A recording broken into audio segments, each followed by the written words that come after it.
दोस्तों कहते हैं कि ज्यादा अच्छा इंसान होना भी एक सजा है और इस सजा को सबसे ज्यादा वही लोग भुगतते हैं जो दूसरों के लिए अपने दरवाजे हमेशा खुले रखते हैं। लेकिन एक गांव में एक लोहार था, नाम था समर। दिल का उतना ही साफ जितनी उसकी बनाई हुई तलवारें चमकदार थीं।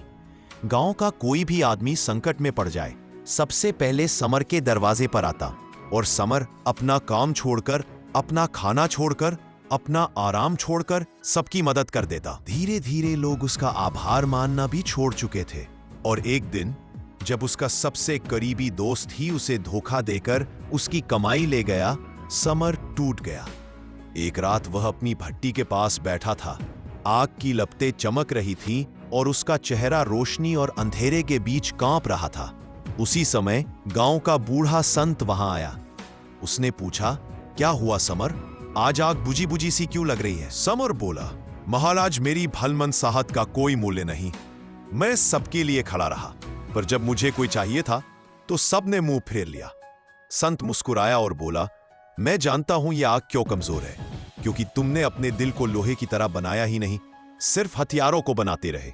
समर चौंक गया। लोहे का दिल कैसे? संत ने एक लोहे की छड़ उठाई और भट्टी में डाल दी। कुछ देर बाद कहा, पहली बात, गर्मी सहना सीखो। लोहे को पहले गर्म किया जाता है। इंसान भी अनुभवों की आग में जलने के बाद मजबूत होता है। हर धोखा, हर चोट तुम्हें जला नहीं रही, तुम्हें गढ़ रही है। दूसरी बात, हथौड़े की मार से मत डर। संत ने हथौड़ा उठाया और लोहे पर प्रहार किया। यह मार इसे कमजोर नहीं करती, इसे आकार देती है। लोगों की बातें, उनके व्यवहार, उनके छल, अगर तुम सीख ले तो यही चीजें तुम्हें और मजबूत बनाती है। तीसरी बात, सबके लिए मत पिघलो। लोहे का पिघलना सुंदर है, लेकिन हर गर्मी के लिए नहीं। अपनी दया, अपना समय, अपनी ऊर्जा उन जगहों पर दो जहां उसकी कद्र हो। जो पानी में बह जाए वो पसीना है, जो दिल तक पहुंचे वही दया है। समर की आंखें भर आई।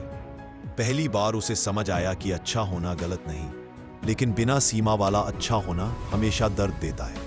संत ने उसके कंधे पर हाथ रखा और कहा, दयालु बनो, पर अपनी दया सस्ती मत होने दो। अच्छे बनो, पर किसी के लिए आसान शिकार मत बनो। एक लोहार की तरह दिल को नर्म भी रखो और मजबूत भी।